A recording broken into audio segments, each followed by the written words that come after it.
how to film yourself and look cinematic. It's actually easier than you think.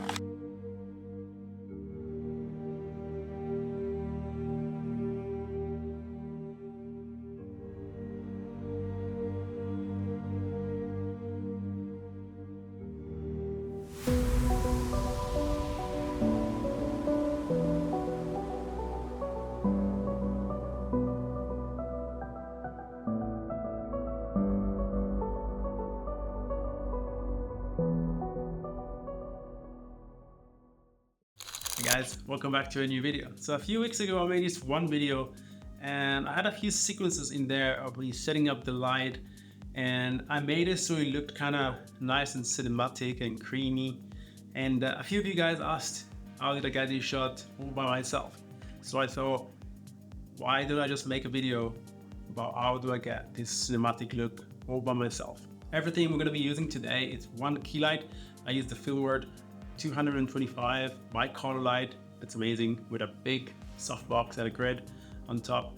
A few different lights, small lights, one tube light, this big negative. Just getting creative. We're gonna do one sequence upstairs in my bedroom, more warm, kind of summery feeling. I'm gonna use this light to push a bit of sunlight through the window and just make it look like it's an afternoon glowy light. And then a contrasty cold sequence downstairs of me waking up in the morning and making myself a coffee and having a coffee. Very two easy sequences, but I'm gonna show you how I tackle these and how I can make this as cinematic as I can. So for this first sequence, as I said, I wanted to reach this nice afternoon glowy light. So we took this Filward light, we took away the softbox, and we pretty much beamed the light just as it is through the door to this little gap the door to create this nice beautiful sunlight. And I set it the lowest I could, which I think is 2500 Kelvin, which is perfect afternoon light. And then I use a couple of smaller lights to put in the bedside table so that I can match the exact temperature of the light behind me. This is just going to be like a practical light in the background to add a bit of depth. And then I added a bit of gel to this window, but then I realized I didn't have enough gel, but I didn't shoot that direction anyways, so that didn't really matter, but maybe it helped a little bit. Everything I wanted to do is control the light in this room pretty much. And I got creative with my shots. That's the most important thing. Since all of the shots are gonna be very still and static, unless you have a slider, you want to get creative, you want to make the subject, the action, whatever's happening in the frame, you want it to be very interesting to look at. So even something so easy like me laying in bed or reading a book can be made interesting by having different look, different side, different shots, different lenses. So I shot some of the wide on the Sigma 24-70, and then I switched to my IRIX 45mm T1.5, which is a cine lens, and it's beautiful.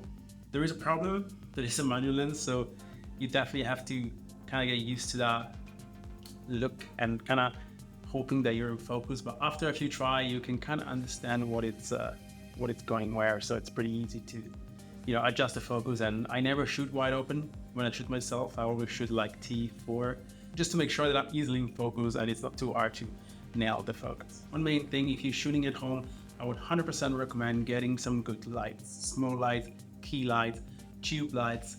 I know it's expensive, but lighting will make your videos so much better and so much more cinematic. All there is in filmmaking, it's literally taking natural light and enhance it and make it better. Take a window light like this one, for example, put a key light here, and now it just looks like the window is lit in my face. Something as easy as that. Pretty much, you're taking whatever nature gives you and you motivate it with an external artificial light to just make everything looks better. And then you can use something like a negative for a close-up shot to add a bit of contrast, or just move the lights closer to you whenever you're doing a close-up, just because that will help making the close-up looking better. When it's a wide shot, you can't see the details, but when you close up, you want to adjust those lights just to make sure that everything looks good, because you're so close up to the subject that you will see the details that you can't see otherwise. And also you have so much more room to kind of adjust the light exactly the way you want it, because you're so close, you can move everything closer. Another crucial thing you have to remember is composition. if you look at all of these shots, I always try and nail the composition. I always try and nail that rule of third. Either I'm holding a book in one third and my face, my eyes are in another third, or I'm exactly in the middle, I make everything very geometric, or I'm walking from third to third to the frame. I always try and nail the composition and how things look. And I think this is very, very important. And with that comes exposure, because you can't make a good framing, a good shot, unless the exposure is nailed. And to nail my exposure, I always have a monitor on top of my camera. I know it's heavy, but since I started using a monitor, I feel like I got so much better at filmmaking just because I can see the shot so much better. I can make my composition a lot better because it's a bigger screen, I'm understanding better the color and ISO. And a monitor like this one, again, it's not sponsored by Filmwork, but it did send me this one. This is the F5 Pro X, and it's the new version of the 5.5 inch. It's super bright, so it's amazing in daylight, but also it's got false colors, which is incredible, especially to expose skin, or if you have a high dynamic range shot, for example, you want to make sure you're not overexposing everything. I love this monitor because you can just plug it in and you can really understand how everything works. And now that you got lighting and you got composition and you got exposure, you want to think about how are you actually shooting this shot. There is a rule in cinematography that pretty much tells you that every time you're shooting any kind of sequence, you should always start from a wide, then a medium, then a close-up. And I swear, it's literally that easy. Get a wide, if you get two, get a couple of mediums, get a couple of close-ups, cut them all together, and your sequence is going to look so much better than just a random sequence. And it's such an easy rule, but it's so overlooked by so many. And even by myself, to be honest, every time I'm shooting, sometimes I'm like, oh wait, did I get wide? Did I get a medium? Did I get a close-up? So I'm always trying to get, in these sequences, wide, medium, close-up, wide, medium, close-up. And then just repeat it, put the line in the right way, and everything will come together so nicely. And then moving on to another rule of cinematography, which it's incredible. Not so many people realize this is a rule, but they actually do it anyways, because it's just how your eye works pretty much. It's called the 60-30-10 rule.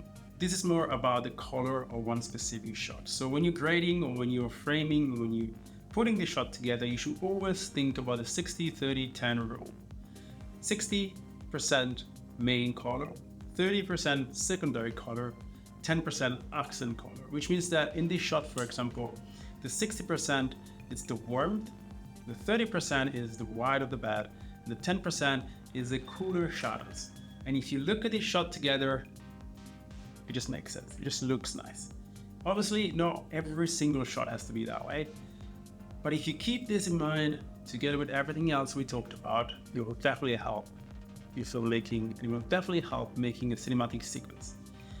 And then I made a whole video about this, about shooting shadow side, that goes hand in hand with lighting. Again, whenever the light comes from one direction, shoot from the other side. Keep that 45 degrees angle, and every single thing will look so much better. Namaste.